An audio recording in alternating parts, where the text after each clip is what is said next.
Okay guys, kita nak lepak kedai ni ke lepak kedai belakang? Kedai ni macam ngam tak? Kau macam ni? Ngam lagi tu kedai belakang tadi. Kedai jom. okay, boleh. Tapi alah, aku rasa sini macam lagi okey lah aku rasa. Sini. Jomlah sini kalau sini okey. Kejap. Okey, sekarang kau nak pergi mana? Kedai jom. belakang. Okey, jom. Okay. Aku rasa macam kita dah lalang sampai sini. Okay, kita kalau pergi dah sini. lalang, jom kita masuk je terus. Kejap. Dia ada berapa pintu ni kau nampak? Sana satu, ada sini satu. Nak masuk ikut mana lah? Kita masuk ikut yang dah buka lah. Kau masuk mana-mana pun, kita ke dalam kedai. Aku masuk ikut sana. Kau nak masuk ikut sana? Okey, jom. Kita masuk. Tapi sini macam dah terbuka dah. Okay. Kalau macam tu kita masuk kat sini.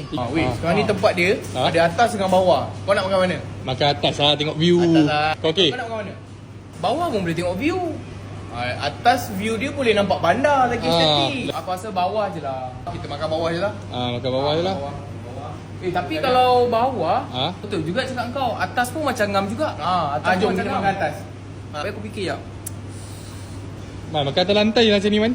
Aku nak order ni, ni dengan ni. Aku nak Kau makan macam ni. ni? Aku makan ni dengan ni. Alright, kau Man, kau nak order apa?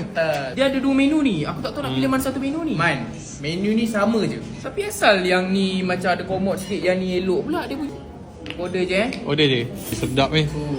Man, kau sure tak makan confirm Okay, kalau sebab macam tu kau tolong pas sudu tu untuk aku. sekarang ni aku tengah main phone. Aku nak pas kau sudu Okay, macam tak apa. phone ke aku nak. Tak apa. Aku ambil sini, tak apa. Banyak makanan ni lagi. Man, kau betul kau tak nak makan ni? Makan lah. Kau makan ni. Tapi nak makan pakai apa lah? Man, selama ni kau ada tempat lain ke nak makan selain mulut? Jom, macam mana? Kita gerak balik Jom gerak. Kau macam mana? Nak gerak balik ke stage ni? Aku alamak. Asal kau tanya Man. Kat sini ke balik ke aku? Macam ni. Okay. Kau relax. Kau tak payah guna otak kau. Okay, Jangan guna otak kau. Jom. Kita balik je.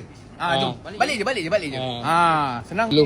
Man, kita Mama, Man, kita hati-hati man. Hati-hati man. Kereta. Weh, gerak. Lantak engkau lah.